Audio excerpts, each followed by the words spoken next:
दामाद के साथ भागी सास। 11 साल छोटा है जिसके साथ भागी है सास।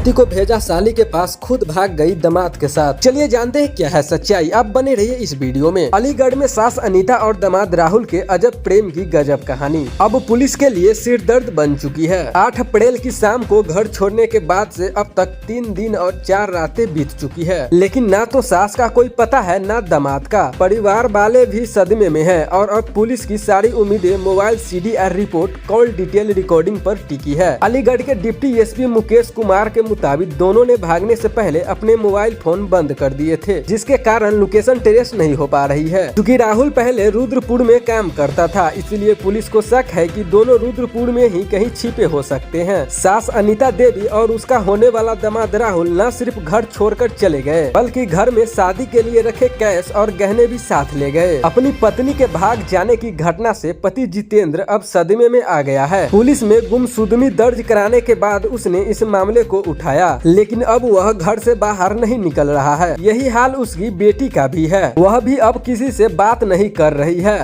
घर में ही रह रही। वैसे मां के अपने होने वाले पति के साथ भागने की जानकारी मिलते ही उसकी तबीयत खराब हो गई थी। उसे अस्पताल में भर्ती कराना पड़ा था। अब उसकी तबीयत ठीक है, लेकिन वह इस मामले में कुछ नहीं बोल रही है। उसने सिर्फ इतना ही कहा कि अब उसे मां से कोई मतलब नहीं है। वह तो सिर्फ अपने पिता द्वारा कमाए गए पैसे और शादी के लिए खरीदे गए गहने वापस चाहती है। उसका कहना है कि मां ने ऐसा काम किया है कि उनसे अब हमारा कोई मतलब ही नहीं है। महिला के पति जितेंद्र ने बताया कि 1 अप्रैल को पत्नी ने कहा कि वह अपने होने वाले दामाद राहुल के घर जा रही है, क्योंकि वह बीमार है। जितेंद्र को लगा कि पत्नी सिर्फ हाल चाल लेने जा रही है, लेकिन हकीकत कुछ और ही निकली। वह 5 दिन तक राहुल के घर पर अकेले ही रही। 5 दिन बाद महिला गाँव लौटी, लेकिन राहुल के साथ। राहुल ने गाँव के ही प्राइमरी स्कूल के पास महिला को उतारा और फिर चला गया। किसी को भी उस वक्त शक नहीं हुआ, लेकिन अगले ही दिन दोनों ने भागकर सबको हैरान कर दिया।